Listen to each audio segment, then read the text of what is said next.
আপনি নতুন একটা ব্যবসা শুরু করছেন অথবা আপনি চিন্তা করছেন কি রিসেন্টলি একটা ব্যবসা শুরু করবেন। এই ক্ষেত্রে আপনার মনে মনে বারংবার যে প্রশ্নটা আসতেছে সেটা কি, আমি একটা প্রোডাক্ট যে বিক্রি করব এই প্রোডাক্টে কয় টাকা লাভ হলে এই ব্যবসাটা সাস্টেইনেবল হবে বা এই ব্যবসাটা আমার জন্য লাভজনক হবে। অর্থাৎ প্রতিটা ব্যবসায়ী চায় যে তার ব্যবসাতে লাভ হোক এবং কি প্রত্যেকটা প্রোডাক্টে যাতে লাভ হয়। অর্থাৎ কিছু তো ডিফেক্ট থাকবে, ম্যানুফ্যাকচারিং ডিফেক্ট থাকবে, নষ্ট হবে, নানান কিছু থাকবে। এই প্রোডাক্টে যে ক্ষতিটা হলো সেই ক্ষতিটাও যাতে কি করা যায়, অন্যান্য যে প্রোডাক্টগুলো বিক্রি হলো সেটাতে যাতে লাভ পোষায় যায়। অর্থাৎ প্রতিটা প্রোডাক্টে লাভ করতে হবে, এই জিনিসটা কিন্তু আমরা প্রত্যেকটা ব্যবসায়ী চাই, তাই না? এখন আপনি যখন নতুন ব্যবসা শুরু করবেন চিন্তা করছেন, অথবা আপনি অলরেডি ব্যবসা করতেছেন কিন্তু এখনো বুঝতেছেন না যে কয় টাকা লাভ করা উচিত বা কিভাবে লাভ করা উচিত, সেটা আপনি বুঝতেছেন না, সেই জিনিসটা আজকে জানানোর চেষ্টা করব। তো চলুন শুরু করা যাক। দেখুন, যে কোনো একটা প্রোডাক্ট আমার থেকে একজন ক্রেতা কিনে নিয়ে গেল, তার মানে কি আমি বিক্রয় করলাম। আবার আমি কি করছি, আমি এই প্রোডাক্টটা ক্রেতার কাছে যে বিক্রি করলাম, এই বিক্রি করার আগে আমার কাছে আগে সোর্স করছি, অর্থাৎ আমার কাছে আগে নিয়ে আসছি। এটা কোথা থেকে নিয়ে আসছি? বিভিন্ন ভেন্ডর থেকে নিয়ে আসছি, অথবা পাইকারি দোকানদার থেকে নিয়ে আসছি, অথবা নিজে উৎপাদন করছি, তাই না? এই ক্ষেত্রে আমার যে উৎপাদন করতে খরচ বা সাপ্লায়ার থেকে নিয়ে আসতে একটা খরচ আছে, অর্থাৎ আমার কাছে স্টক করতে একটা খরচ আছে, তাই না? এই যে খরচ করলাম আর এদিক দিয়ে কি করলাম, বিক্রি করলাম। এই যে বিক্রয় মূল্য থেকে যদি কিনা দাম বা খরচ বাদ দেওয়া হয় তাহলে কি দাঁড়াইতেছে, এই জায়গায় দাঁড়াইতেছে গ্রস প্রফিট। অর্থাৎ এখানে আরো অন্যান্য যে খরচগুলো আছে সেই খরচগুলো আমরা এখনো ধরিনি, জাস্ট খালি কি বের করছি, গ্রস প্রফিট বের করছি। অনেকে ভেবে থাকেন যে গ্রস প্রফিট হাই মানে কি ব্যবসা লাভজনক। হ্যাঁ, গ্রস প্রফিট হাই করতে হবে, ঠিক আছে, কিন্তু আপনি যদি নিট প্রফিট হাই না করতে পারেন সেই ক্ষেত্রে ব্যবসা কখনোই লাভজনক হবে না। আমরা একটা প্রোডাক্ট 1000 টাকায় বিক্রি করলাম, এই প্রোডাক্টটা আমরা কিনে নিয়ে আসছি ধরেন 500 টাকায়। এখন এই প্রোডাক্টের পিছনে মার্কেটিং খরচ করছি, কন্টেন্ট ক্রিয়েশন করছি, অ্যাড চালাইছি, বিভিন্নভাবে খরচ করছি। খরচ টরচ করে দাঁড়াইলো কি, আমার এই প্রোডাক্টটা বিক্রি করতে মোটামুটিভাবে 950 টাকা খরচ হয়ে গেছে। লাভ হলো কয় টাকা? লাভ হলো মাত্র 50 টাকা। এই যে 50 টাকা লাভ বের হলো, এটাকে আমরা বলতেছি নিট প্রফিট। এই যে নিট প্রফিট যদি 50 টাকা হয়, সেই ব্যবসাটা কি আসলে লাভজনক কিনা? না, আসলে লাভজনক হবে না। কারণ কি, আপনার যদি এরকম 5টা প্রোডাক্ট বা 10টা প্রোডাক্ট ডিফেক্ট বের হয় বা নষ্ট বের হয়, তাহলে কিন্তু আপনি লোকসানে করে যাবেন। এই জন্য আপনাকে খুব ভালোভাবে চিন্তা ভাবনা করে প্রোডাক্টের প্রাইসিং সিলেক্ট করতে হবে এবং কি উৎপাদন ব্যয় কমাইতে হবে, অথবা সোর্সিং ব্যয় কমাইতে হবে, অথবা অ্যাডমিনিস্ট্রেটিভ খরচগুলো কমাইতে হবে। তা না হলে কখনোই আপনি ব্যবসাটা লাভজনক করতে পারবেন না। আমরা তাহলে একটু ডিপ অ্যানালাইসিস করার চেষ্টা করি যে একটা প্রোডাক্ট থেকে আমরা কোন কোন ভাবে খরচ কমাইতে পারি, সেই খরচের খাতগুলো আমরা বের করব। সেই খরচের খাত থেকে যদি আমরা খরচ কমাইতে পারি তাহলে মোটামুটি দেখা যায় আমাদের একটা লাভের পার্সেন্টেজ বাড়ার সম্ভাবনা আছে, অর্থাৎ নিট প্রফিটের পরিমাণটা বাড়বে। এই জন্য আমরা কি করব, খরচের খাতগুলো কমানোর চেষ্টা করব। সর্বপ্রথম আমরা কি করলাম, একটা প্রোডাক্ট কিনে নিয়ে আসলাম, এই ম্যানুফ্যাকচারিং কস্ট অথবা সাপ্লায়ার থেকে প্রোডাক্ট নিয়ে আসছি, পারচেস করলাম, অর্থাৎ কিনা খরচ, এই একটা খরচ, এটা কিন্তু ফিক্সড খরচ দাঁড়াইতেছে। এই খরচটা কিভাবে কমানো যায়? এই ক্ষেত্রে যদি সাপ্লায়ার থেকে বেশি বেশি প্রোডাক্ট কিনেন বা সাপ্লায়ারের সাথে আপনার যদি সম্পর্ক ভালো হয়, সেক্ষেত্রে কিন্তু খরচ কমানো সম্ভব। অথবা আপনি যখন নিজে উৎপাদন করতেছেন সেক্ষেত্রে যদি একটু বাল্কে উৎপাদন করেন, অথবা বাল্কে জিনিসপত্র কিনে নিয়ে এসে যদি আপনি কি করেন, জিনিসগুলো আস্তে আস্তে তৈরি করেন, সেই ক্ষেত্রে হয়তো বা দেখা যায় খরচ কমানো কিন্তু সম্ভব হয়। দ্বিতীয় যে খরচটা দাঁড়ায় সেটা কি, মার্কেটিং কস্ট। এখানেই বড় খরচটা হয়ে থাকে।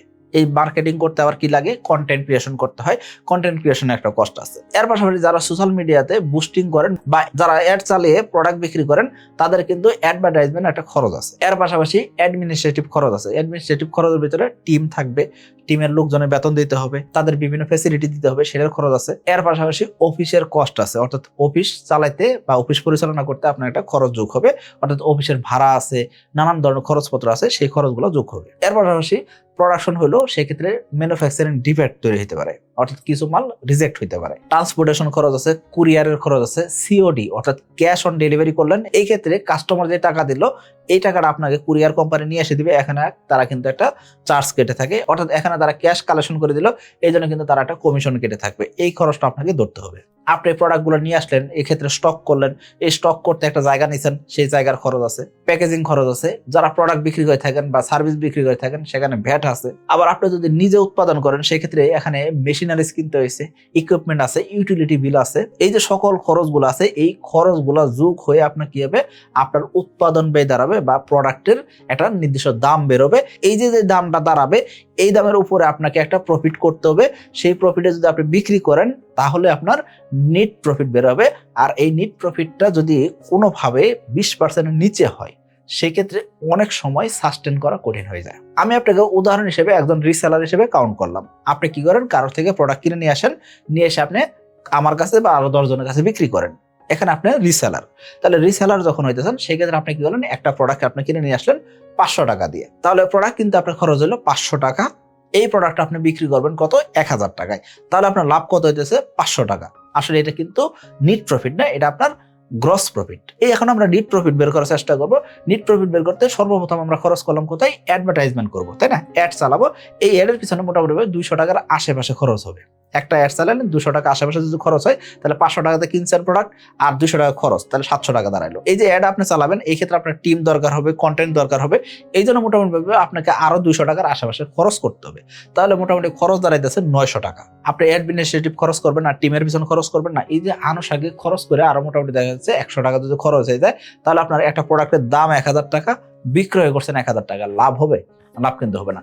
এই জন্য অধিকাংশ উদ্যোক্তা ভাইরা নতুন করে ব্যবসা শুরু করতে এসে লোকসানে বেড়ে যান। যে চিন্তা করেন কি, জাস্ট ওই যে প্রোডাক্ট কিনছেন, প্রোডাক্টের দাম তো 500 টাকা, বিক্রি করবো 1000 টাকা, লাভ তো 500 টাকা। আসলে এই ভিতরে যে আরো যে খরচগুলো আছে, সেই খরচগুলো আমরা শুরুর দিকে বুঝি না, যার কারণে আমাদের কিন্তু নিট প্রফিটটা বের করতে পারি না, আর এই সময় কিন্তু আমাদের লোকসানটা হয়। এর পাশাপাশি আরো আদার্স খরচ আছে, আমরা তো অলরেডি বলছি, সেই খরচগুলো কিন্তু কমাইতে হবে, তাহলে আমাদের অ্যাকচুয়ালি লাভ হবে। তাহলে আপনি বলতে পারেন, ভাই একটা প্রোডাক্ট আমরা 500 টাকা কিনলাম, এই প্রোডাক্টটা 1000 টাকা বিক্রি করলেও লাভ হইলো না।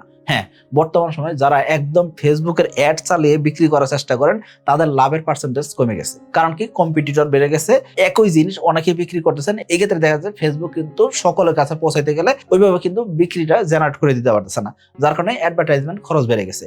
অন্যদিকে কি দাঁড়াচ্ছে, আপনি এই যে প্রোডাক্টগুলো সোর্সিং করবেন, এখানে যে আপনার স্টক করবেন, আনুষঙ্গিক অনেক খরচপত্র যোগ হইতেছে। যোগ করার পরে দেখা যাচ্ছে আপনি লাভ করতে পারতেছেন না। কিন্তু অন্যান্য ব্যবসায়ীরা কিভাবে লাভ করতেছে? অন্যান্য ব্যবসায়ীরা লাভ করতেছে কারণ কি, তারা এই যে নিট প্রফিটের খেলাটা বুঝেন। তাহলে আজকে থেকে আপনি নিট প্রফিট কিভাবে বের করবেন সেটা আপনি বুঝে গেছেন। এইভাবে আপনি নিট প্রফিট বের করার চেষ্টা করেন এবং কি খরচগুলো কমানোর চেষ্টা করেন।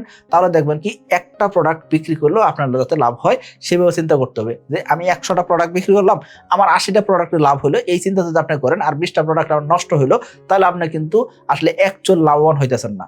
এখন আপনি লুজার হওয়ার সম্ভাবনা অনেক বেড়ে যাবে। আপনাকে চেষ্টা করতে হবে কি, 100টা প্রোডাক্ট থেকে 100 প্রোডাক্টে যদি আমার লাভ হয়, সেটা 1 টাকা হোক আর 5 টাকা হোক, লাভ হইতে হবে। যদি প্রত্যেকটা প্রোডাক্টে লাভ না হয়, সেক্ষেত্রে কিন্তু আপনি এই ব্যবসা বড় করতে পারবেন না, বা লং টার্মে আপনি ভালো করতে পারবেন না। আশা করি বুঝতে পারছেন। সকলে ভালো থাকবেন, সুস্থ থাকবেন। আসসালামু আলাইকুম।